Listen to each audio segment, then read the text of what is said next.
Welcome to this tutorial on how to present yourself in public. Now, I know you might be wondering for a moment, why does this matter? I mean, isn't it more important that you're just learning the materials you need for your class? Well, think about for a moment all the times in life that you're going to be presenting yourself. It could be in a classroom for a project. It could be in a job interview, or let's be honest, it could just be when you want to make a friend. The truth is we are constantly presenting ourselves. And the most important thing that we can do when we present ourselves is to present ourselves with confidence. And what the heck does that mean? Well, just imagine for a moment when you presented yourself or somebody's come up to you and you kind of know it's that moment of a lack of confidence. How did that feel? What happened with the person who came up to you? Whether it was you or the other person, my guess is if there was a lack of confidence, you didn't feel comfortable and you didn't want to stay in that situation. Confidence in presentations is so important. And so often we make a lot of mistakes when it comes to confidently presenting ourselves. Whether we don't shake somebody's hand firmly, whether we're not standing up straight, whether we're not looking at somebody in the eye, whether or not we're not giving a really good story that engages somebody and makes them want to stick around. You know, confidence means everything, and it really means a lot, not only in the way we present ourselves, but how we tell the story of who we are. And today, I want to give you 5 hacks into how you can present yourself in public to make sure that people know you're confident and they want to stick around and listen to your story. Hack number 1 is your body posture. Body posture is so important. The way that we walk, the way that we present ourselves actually has an impact on the way people perceive us and how they look at us. For one thing, it is so important that you are standing up straight, that you're puffing out your chest a little bit. Think of, for example, if you were a puppet and somebody were pulling the strings and just kind of elevating you. Why does that matter? Well, think of when somebody walks around, they're kind of hunched over. You don't have that same perspective that they're confident in themselves as to when they're standing up straight and, even more importantly, taking up space. If you ever watch some of the people who are out there, the big stars who are out there, what do they do when they're giving presentations, especially on talk shows? Well, they take up space. What I mean by taking up space is they'll put their arm way out, or they express themselves with big body gestures. And the reason why they do that is that it gives them a sense of power. It lets people know that they are confidently in the place that they're in. Now, don't get me wrong, I'm not talking about being arrogant. You ought to be humble in situations. But by taking up space with your body, you give a sense to people that you belong there, that you know that you belong there, and that you want to express yourself. So for body posture, stand up straight.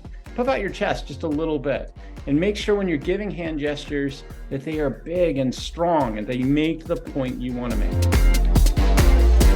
Hack number 2, eye contact. How many times have you been in a conversation or you watched a presentation where people are looking down at the ground or they're looking up at the air? It doesn't give you a sense that they're really engaged. Eye contact is so important. In many cultures, people are taught not to give too much eye contact. Why not? Well, in those cultures, oftentimes the eyes are the windows to the soul. That's how important eye contact is. Now, what's a good technique then for eye contact when you're giving a presentation? Whenever I'm giving a presentation, I think of my entire room, and I think of how I scan that room to get people's attention.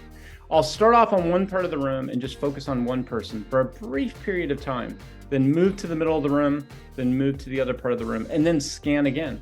That keeps everybody on their toes because they don't know who I'm going to be looking at next. It's not awkward because I don't keep my attention on that one person, but I keep moving around to make sure that people know that I have their attention and they have mine. Hack number 3, varied vocal intonation. How many times have you been in a situation where somebody has a really boring vocal tone? In fact, here's an example from a movie I love that demonstrates that problem. In 1930, the Republican-controlled House of Representatives, in an effort to alleviate the effects of the the Great Depression, passed the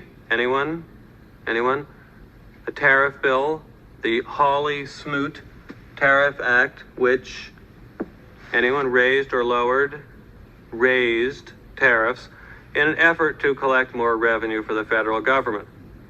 Did it work? Anyone know the effects? It did not work, and the United States sank deeper into the Great Depression. Today, we have a similar debate over this. Anyone know what this is, class? Anyone? Anyone? Anyone seen this before? The Laffer curve. Anyone know what this says?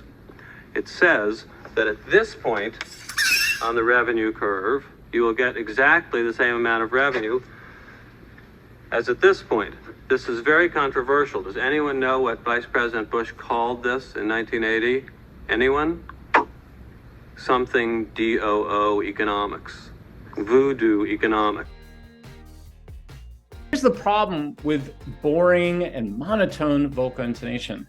When somebody does that, it doesn't give a sense that they're engaged. It doesn't make any differentiation between their points. You want to make sure that you have varied vocal intonation. That doesn't mean you have to be yelling. You can be incredibly intense with a soft voice. But by doing that, you make your impact. So how do you do that? Well, you can start off just short and light, but when you get to the big impacts, the big effects of your speech, get a little intense. Don't mock it, because people will know what you're doing, but try to give that sort of intensity at those big points, because that keeps people engaged. Hack number 4, and probably the most important, give your why. What the heck does that mean?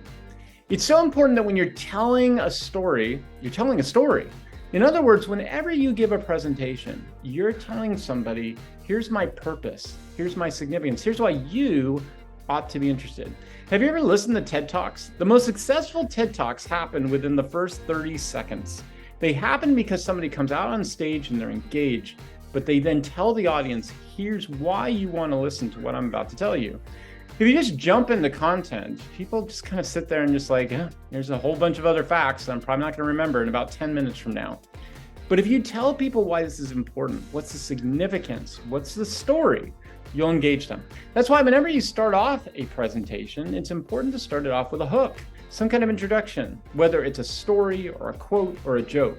Make sure though that that hook is relevant. If you just tell a random joke, who cares? But if it's something that ties in, that kind of gives a twist to what's about to take place and tells somebody why they should be listening, you're going to get people's engagement. Number 5, and this one's so important. Don't destroy your audience's attention with graphics. You know, whenever we give presentations these days, it's really important you have some kind of Google slideshow or PowerPoint or some kind of graphic presentation. But people misinterpret what the purpose of that is. When you give a graphic presentation, you're not giving your presentation on the graphics. How many times do I see students and teachers put up block paragraphs on Google slideshows, or they bullet point us to death with so much information that after a while, nobody's really paying attention. Graphic presentations are done for 2 purposes. 1, to give an outline of the speech, and 2, to keep us engaged with visuals.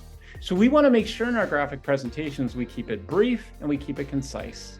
On any Google slide, you want to make sure you don't have any more than 5 bullet points. Make sure 7 to 10 words at the most for each bullet point, and make sure that there's a graphic representation, a picture, a chart, something that gets our attention.